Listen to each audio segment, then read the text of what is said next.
Hey guys, welcome back to another great episode of Conversations That Lead to Greatness. Have you ever looked back over your life and thought, if only I would have started back then, I would be so much further along than I am today? Well, the truth is, time is going to pass by no matter what you do. Now, the question is, are you going to be one step closer to your goals, or are you going to be stuck in the same old place you are today, wishing you had started? So let's get into it, guys. This is Conversations That Lead to Greatness.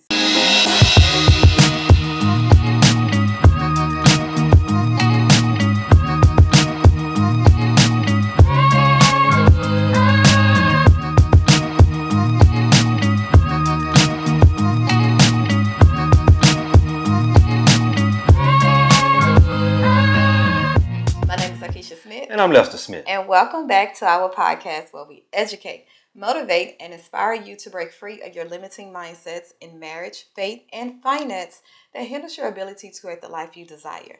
Now, today, we're talking about starting now, okay? No more procrastination, right? You know, that's a spirit. That's the spirit of procrastination. Yeah.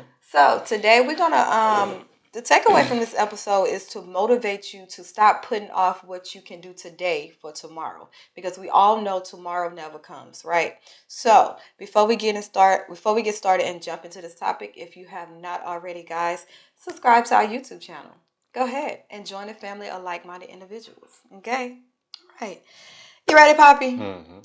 Let's get into it. Yeah, why not? If only I would have started a year ago or back then, I would be so much further than I am today. The topic came from my shirt, guys. Did it? Yeah. Did it really? Came from my shirt. Yeah. But yeah, only about it started. I remember we were supposed to start this YouTube channel 5 years ago. We started about two and a half years ago. It ain't been quite, 2 years ago. Just at 2 years, a little over 2 years ago. But yeah, we supposed to start it 5 years ago. And praise the Lord. Praise the Lord.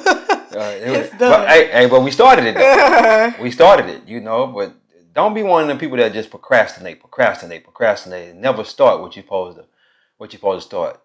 Whether it be investing, whether it be you investing in yourself, whether it be you reading that book, whether it be you starting that business, starting in real estate. I don't know what that is for you.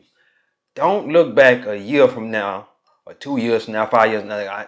I still ain't started that thing I said I was gonna start. You know what I mean? So guys, just be very careful with that, because as you get that spirit of procrastination, that's what she just said, the spirit of procrastination. Yeah. You're gonna procrastinate, and it just don't go at one thing. It goes into a lot of different things. So yeah. And it's crazy because too many people wait on the perfect time. Like they feel, I wanted the perfect time to have kids, the perfect time to get married, perfect time to say toward that too. The perfect time to go to school, or to quit your job and follow God. And we wait on a perfect time, not knowing that is an illusion. Like that literally is an illusion that it will never come to fruition, because it's never a perfect time, because we're imperfect people. So who are we to say when it's a perfect time when we can't tell what's perfect or not, right? So first of all, get that out your head. Perfect time, it does not exist. The only perfect time you have is right now. And soon you say right now, it becomes tomorrow. It becomes yesterday. Yeah. It becomes the past, right? So you only can live in the now. So yeah, go for it, man. Whatever you set out to do, don't make the excuse of I'm waiting on a perfect time. I'm waiting on the sign. I'm waiting on God to give me a sign, and I'm saying, all this miraculous things. Get down to the root of it. Why you haven't started? Is it you don't want it bad enough? You're afraid? You don't have enough knowledge on whatever you're trying to do? Like, get down to the root and stop making the excuse of the perfect time, because you would never have a perfect time. Exactly. And no matter what you do, the year's going to go by. The month's going to go by. People is going to go by. And you will be still stuck being who you are, wishing you had started back then. Exactly. Yeah. What you was about to say? Yeah, about the kids. Oh. I remember when we had the first kid, and you wanted to wait 4 years till we had a second kid. I wanted to wait. Yeah, I was trying to get it out the way. Let's go ahead and knock this other child out the way, so that way we can move on with our life. I probably would have did a third one if we'd have went on and knocked it out. You know what I mean? Because we had they 4 years apart. And I wanted them to be at the same school. And she's like, my career. Guess what she's doing now? My career. A stay-at-home mom. My career. I stayed home, bro. We should have knocked them out back to back. I ain't saying, right there together, like barefoot and pregnant type of thing. That's what he's talking about. No, I'm talking about maybe a year after we had the first one, then go get the other one. You know what I mean? Or something that nature. So they could be at the same school at the same time. Now, when being 4 years apart, the youngest one been in daycare all the time, and the other one just moving right along in school. You know what I mean? And then and then she'll be at the school with her for a little bit, and then she'll be moving right along again. That's good. Because she gonna be. It's gonna be 1 year. Layla gonna be in pre-K, and Lauren gonna be in 3rd grade this coming year. Yeah, they go to the same school. This coming year. So yeah, it's like, man, yeah, that's gonna be a big difference. But yeah, I hate to see them people that wait 10 years in between kids. You know what I'm saying? Like, I don't think they be planned though. I don't think that was a slip up. I think like in some cases sometimes it be slip up, or they got remarried, or with somebody else. It be a certain situation that caused that. Yeah. But what is or it could have been like Amanda and Hoshana. Hey, if y'all watching this, why do you got what's going on, Pete's? It could have been like them. They both of their kids were grown, and then they had a new baby together. They wanted to have it together. They wanted to have a baby together. Yeah. I was like, man, bro, you sure? You sure about that? He's like, yeah, bro, I'm sure. I'm like, okay, well, let's go with it then. You know what I mean? So, yeah. Okay, so let's talk about why waiting can cost you so much. Like, what is the cause of you waiting for that perfect time or the right time? Well, inaction is a thief. Okay. Inaction is the thief. Man. Let's talk about inaction for a little bit. Inaction is a thief, and let me tell you why it's a thief. A lot of people, I'm gonna say this. A lot of people say because we're real estate investors. A lot of people say I want to invest in real estate. Well, what are you doing towards that? What are you doing towards learning how to invest in real estate? Are you reading the books? Are you getting the knowledge that you need to get? Because what I did, I pretty much just jumped into real estate and then got the knowledge as I what am I trying to say? As we went along in it. Grew your wings on the way down. Yeah, jumped off the building and grew the wings out. I read a couple of books and I jumped on into real estate. I didn't wait. I didn't do all that. And by you doing all that waiting, you have to be this one that have to have all the knowledge. Yeah. You end up not doing nothing. So inaction is a thief. Right. Is it because you get so bombarded with so much knowledge and you're already not familiar in that territory or in that area, so you get overwhelmed. I think that's one thing I had to realize. I needed to stop knowing everything. I needed to stop knowing the whole roadmap. I just need to take A and just jump and then figure it out. I think that's the best teacher when you. Why are you looking at me like that? Because I'm going to say something to that. No, you're not. I think that's the best teacher when you just take what you have now and just jump and learn from it. Like experience is your best teacher. Yeah. And you get to experience and know a whole bunch of things, like different avenues that other people might not have explored or might have did. Yeah. So a lot of times, especially when we're talking about investing, like real estate, that's part of investment. A lot of people think I'm going to, when I make more money, when I save, when I pay my debt down, I'm going to invest. Not knowing if you're in that situation, you already need to be investing. Yeah. Like if you already in a money struggle, a money problem situation, you need to make your money make money. Yeah. Because it doesn't matter how much money you make, it will never be a right time to invest because you don't understand the principle of money. You don't understand the importance. You thinking it's to spend. It's to spend money on things that you don't need to look good. Yeah. That's what you're thinking. When money is just a tool. It's a tool that's going to make you more money. And if you're a kingdom like we are, you take that tool and give God the glory with it. Yeah. Right? So more can come through you and circulate. Yeah. Come through you and circulate. So we don't spend money over here. We circulate money. Oh, yeah. Right? So, stop waiting on that time, especially with investing. Yeah. And let me say this. When you're following God, that is the perfect not knowing it all scenario. Yeah, you don't get all the details. God don't give you all the details. No. Yeah, and we're in the kingdom. We following God. We doing what God tell us to do. We moving and shaking how God tell us to move, and He don't never give you the whole the whole scope of work, the whole plan. He said, just go over here. Okay, God, I'm gonna go over there. Then you go over there and you meet the person that they say, okay, God, I see why you sent me over here. But you gotta go. Yeah, you gotta go though. It's that action. When I was telling you about the action, you got to go. If you don't go, you're not gonna meet the person that God was trying to introduce you to. You understand what I'm saying? That could possibly change your life. And as you a person that always have to have everything figured out, God can't use you. Yeah, He can't use you like He need to use you. He want the person that's hey, follow me. Like Jesus Christ said, follow me. I don't have it all figured out, but I'm gonna help y'all to be a fisherman, a fisherman of men. That's what He told them guys to come off the boat. I'm gonna help y'all be a fisherman of men. And I don't know, so just follow me. Y'all don't have to know nothing. Just follow me. You know what I mean? And it's crazy because when you understand the principle behind what He was doing, it was to grow their faith in Him, to grow in the faith of Him, and to grow in the acknowledge the power that He holds. Because he was just a random person. They heard about Him, they read the scripture about Him, but to actually explore it and experience that, it's like, okay, God, that's where your faith is getting built. When you just like, I don't know. I don't need to know everything. I'm just going to start.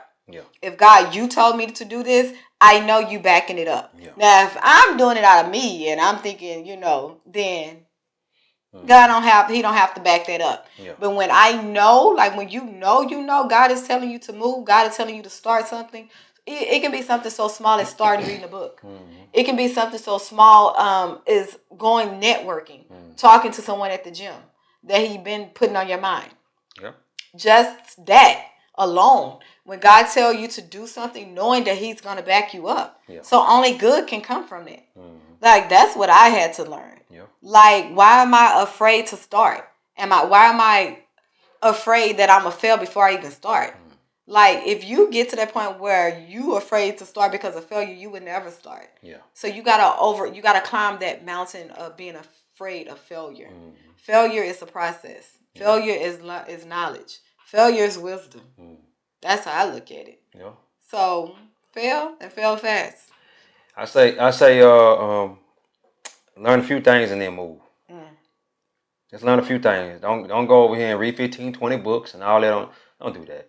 Don't do that because let me say this: we're already negative by nature, and as you're negative by nature, you're gonna look at all the negative parts of the books, and you're not gonna start. Not gonna start. If I would have, I let so many people for so many years talk me out of investing in real estate by listening to them. And a lot of them wasn't even in real estate. My brother-in-law, he lost a lot of money in this and that. He was renting out to Section 8 people, and he lost all his money and this and that. And they tore up his house and all. Just listening to other people. Like, bro, why am I listening to these people that ain't even never invested? And the ones that did invest, I invest one time, and I lost my money, so I just didn't invest no more. It's an investment. Okay, you gave up. You gave up. I'm not gonna give up. I know. Let me say this. God is not making no more land. The land is here. That's it. So God wants you to invest in real estate. If you ever noticed, go read the stories in the Bible. All of the people that He blessed, He gave them land. You understand what I'm saying? He wants you to invest in land. Do you understand me?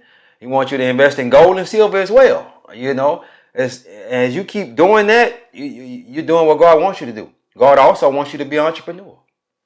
Everybody not entrepreneurial spirited though. What am I trying to say? Entrepreneurial minded. Let me say that. Everybody not entrepreneurial minded.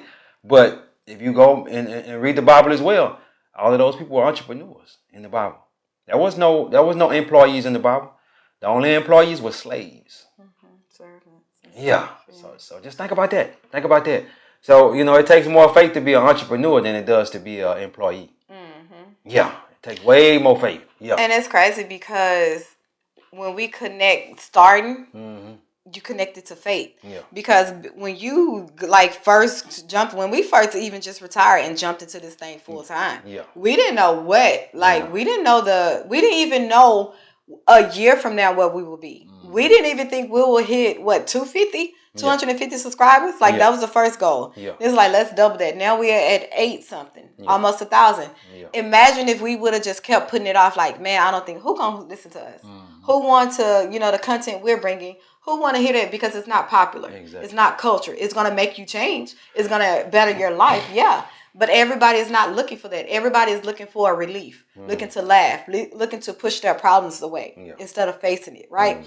So if we would have just continued to just let fear overtake our mind and we never start, we'll be almost 2.5 years just like, man, I wish we should have did that. We would have been here. We would have had that. We would have been farther along. So many times, I want you to do this. Look back over your life, and in an area you have said, I wish I would have started a year ago. Or I wish I would have started back then. I would be so much further than I am today. I wish I would have took that course. I wish I would have invested. Like I look in my business when I had the hair salon. I wish I knew what I knew today. Oh, when I had the hair salon. Yeah. Oh, baby, what? But that wasn't your purpose, though. It wasn't. Yeah. But just that knowledge, knowing. Yeah, you would have made a lot more money, but you still would have been spinning your wheels, though. No, I don't think so, baby. Yeah. God was going to have to take me out of that purpose. He was going to have to let everything go south. He was going to take you out. Well, he was going to take you out. Everything would have went south. It's better. I think it's better that you actually didn't reach that pinnacle of success, because if you would have reached that pinnacle of success, you would have had to crash and burn a whole lot higher up. Basically what I'm trying to say. Yeah. Yeah. So it's like he took you all the way uphill, and then boom, So, but it's crazy. Yeah. You'll be like, because I'd be like, God, like, why did you even let me go up there? Yeah, exactly. So that's why, because that's what I was thinking. God, why you even let me make it to the crane? Yeah. Why you let me make it to the crane if you gonna tell me, hey, you need me to leave? Because that built something in you that you needed for the now, no matter what it was. Yeah. Because I even we were just having this conversation in the car today, right? How we was talking about how before we went all in on God, we was good financially. We was just set. We was good, right? Yeah. And we was content. We wasn't growing. Yeah. So when God told us to step out and to do what He wanted us to do, I think we was growing. It just wasn't in the faith, though. What I mean, growing. Yeah, you're right. It wasn't in faith. We were still growing, but it wasn't in faith. I guess you're right. Yeah. It was growth. Because I've always been growing. And you've been, moving along as well. What the hell? I mean, wait a minute. I've been growing since 2010. You know what I mean? So but it wasn't on the level that it is now. With neither one of us. It wasn't on the level that it is. After he insulted, now he included neither one of us. No, I'm just saying though.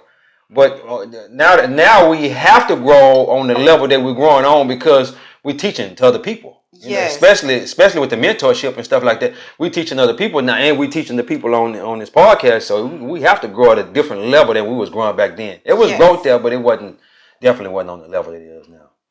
Yeah. You messed up my whole thing. I forgot where I was going with that. Well, it's okay. It's okay. Yeah, I'm pretty sure it'll come back to you. The Lord dropped stuff in your spirit. You know what I'm saying? He dropped it there and you just bombarded. No, I ain't bombarded. It's still there. But yeah, guys, it's levels to the growth. And when I was in the crane, I'm like, God, Lord, because He told me in 2020, I need you to leave. I need you to retire. I got something I need you to do. And I'm like, Lord, why would you give me the job if you want me to leave? He said, ain't no more growth there. I already made it to the top. You one of the top operators. I need you to leave now. I need you to leave and come on out here and because what we're doing now, there's no ceiling. There's no ceiling in that. We always gonna have to be learning, always have to be increasing. So I definitely understand why he took us where we're at now. I definitely understand that. But it's uncomfortable though. It's definitely uncomfortable. So, some of you guys God has told you to do something. I don't know what that is for you. He told you to do that. Whether it be leaving that job and stepping into entrepreneurship, or whether it be starting that daycare, starting that senior living facility. I don't know what that is. He told you something, and you're not listening to what He told you to do. And by you not listening to it, and it's probably something that, it's something that grieves your heart, like she always say, it's something that grieves your heart, something that you God called you to do this. You feel that deep down in your soul. This is what I was called to do. But you just don't know how you're gonna make the money at doing it. You don't know how nothing is gonna happen. You don't know. You just don't know. But let me say this: I would hate for you to go throughout your whole life and then wait till you get close to retirement age or something of that nature and then start doing it. Mm-hmm. When you could have been walking in that what am I saying, in that purpose, in that fulfillment for all them years. Yeah. Because the fulfillment that I get from teaching, man, it can't be. I got goosebumps just talking about it. It can't be matched. It can't be matched. So just think about that, guys. What you got? I forgot. So she gonna be one of them people today. Yeah, she. Oh, yeah. Got it. Okay. You know, when you were saying, like, why when you was asking God, like, why you let me get in the crane? Yeah. God would give us desires of our heart. Yeah. If it's still gonna give him glory. Yeah. Because I asked, I said, God, why you let me up in the salon? Yeah. Like, I literally seek you. I literally went into prayer, seeked. Me and Sissy Pooh prayed and did everything, and then you opened the door. We know you opened the door. Yeah. Why, if that wasn't the end, the end goal? Yeah. So a lot of times God will give us the desires of our heart, and because our heart is pure, favor is on everything we do. Yeah. So because our heart is pure in our intention, you thrived at that job. Mm-hmm. You made the money. God favor was on you. Yeah. Same thing with my salon. I thrived in that. Even when I transitioned to wig making, I thrived in that. Yeah. So when your heart is pure and all you want to do is the will of God, He will use your detours for His glory and still put favor, and He will still bless it. I remember I was asking my sissy that, and I was like, well, why? She was like, because everything you touch is going to be blessed. You have favor on your life. So it doesn't matter where you at. God is still going to use where you are to get the glory, and then He's going to direct you to where He needs you to be. So you're still going to flourish. Yeah. So a lot of times we think that just because we are in where we at now, we're flourishing, whether it be a job, life period, we think this is the hand of God on our life. You think this is God's will for us. Yeah. But it's just His hand on our life giving us favor in that. Yeah. He still have that little nudge. He's still nudging you, saying, "No, come on, this ain't it. I got so much more for you." Yeah. But because we're so used to being comfortable and content, we just be like, I don't want to step out. Yeah. Now I'm going to wait till that perfect time to leave. I need to make sure before I leave and start something else, I need to make sure the bills is paid. I have this coming in. I have that coming in. That's that perfect timing, right? But we all know that's an illusion.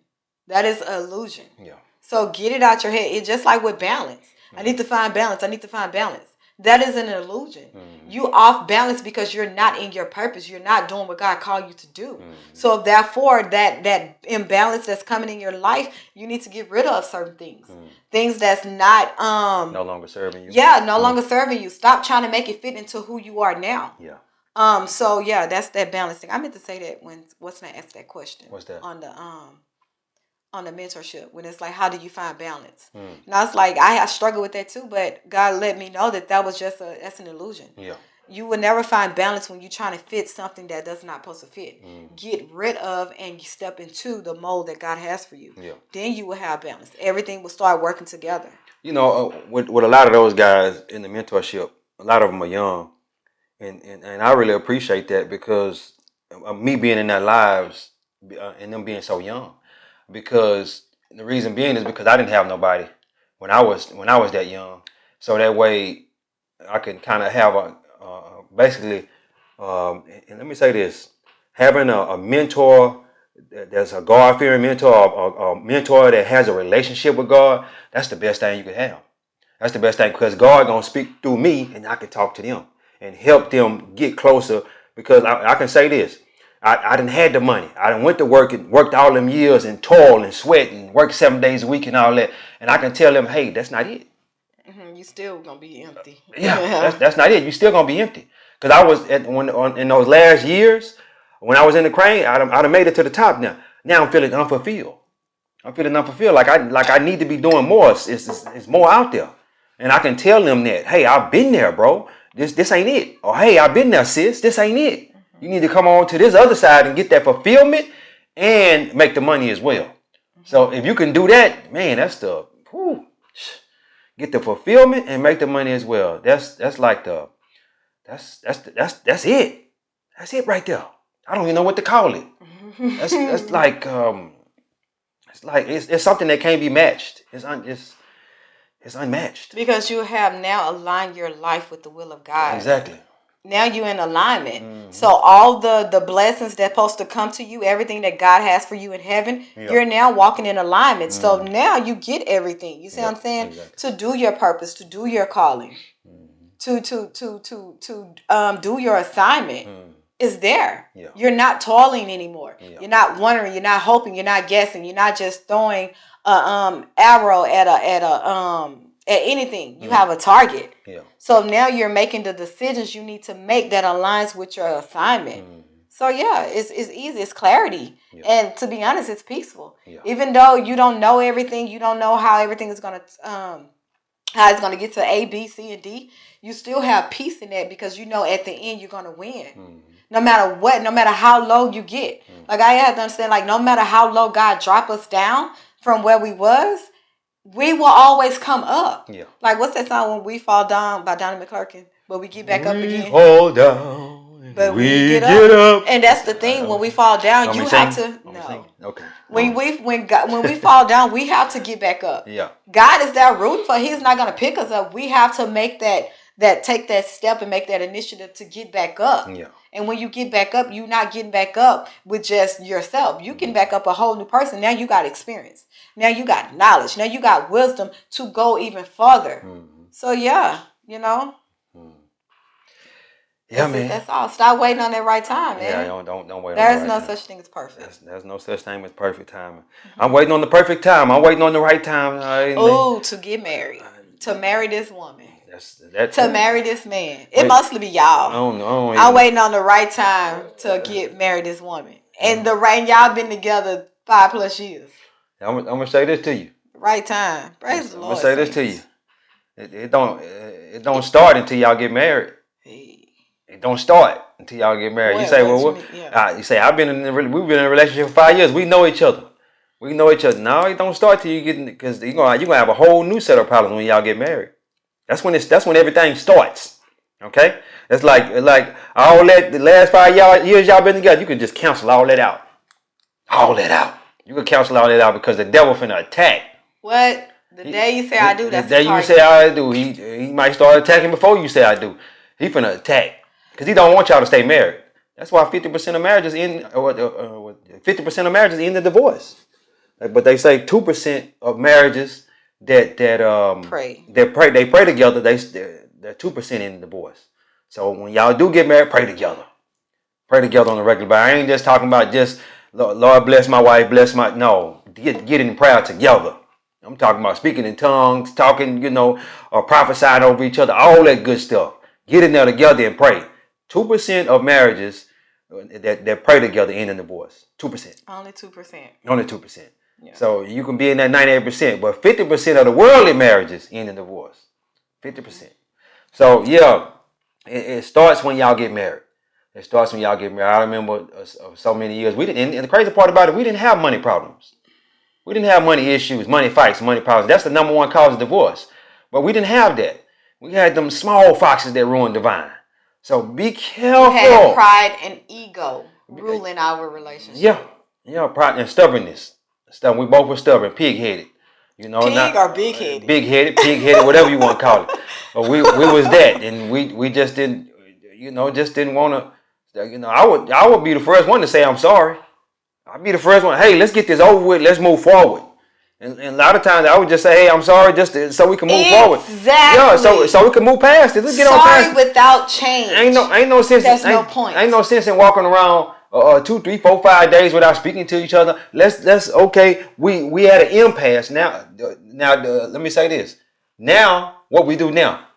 We had an impasse. Okay, let's move past this and go head on. We should have been doing that in the beginning. We should have been doing that, and it would have been a whole lot better off. Don't let the sun go down on your anger. That's what the Bible says. Don't let the sun go down on your anger. So all that going to sleep mad at each other. No.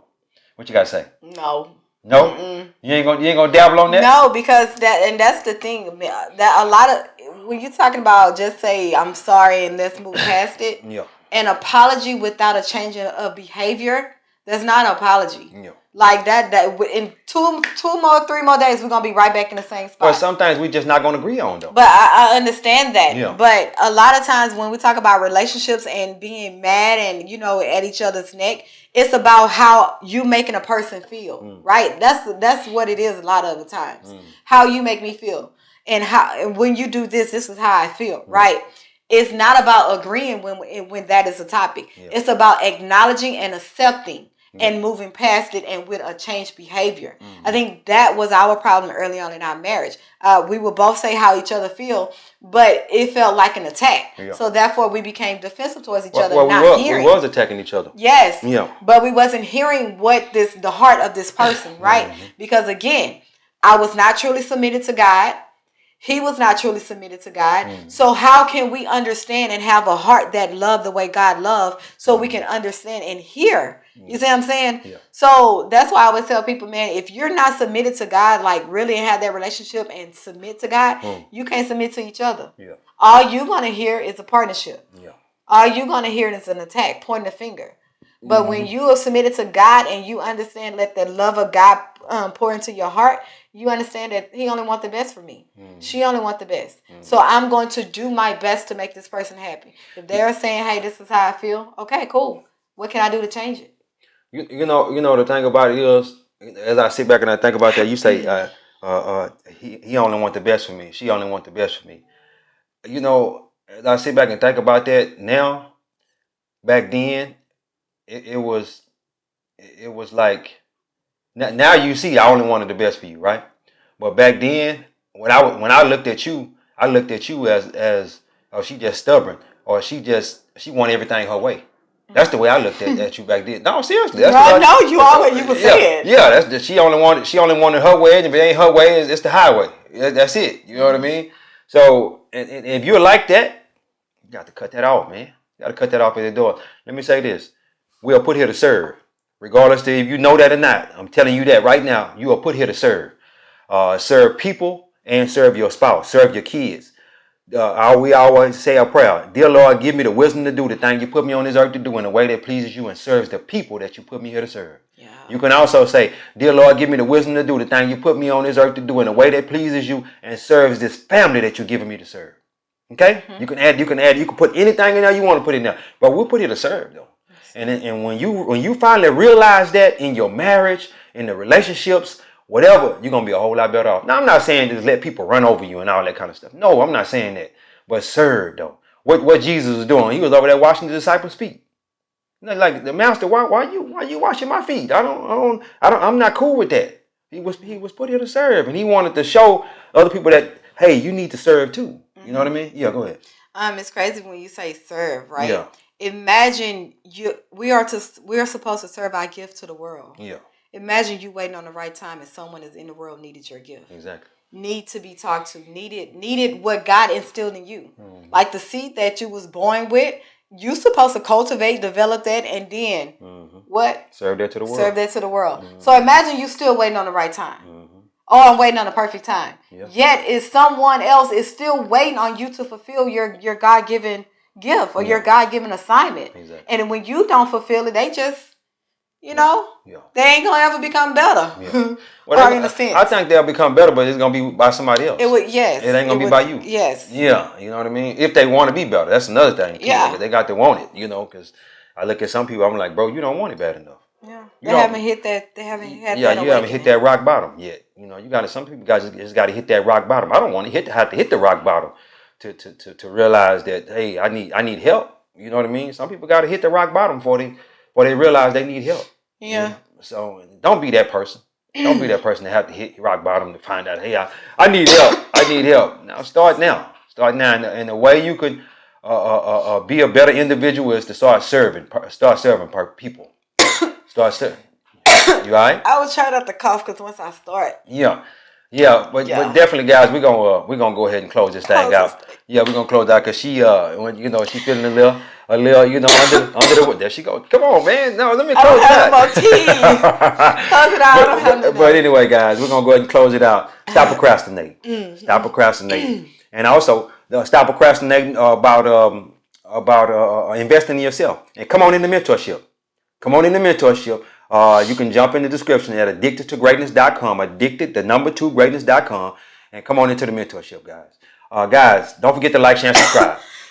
Don't forget to like, share, and subscribe. God is good. Life is good. When we look good, we feel good. We live in a life of abundance. Peace.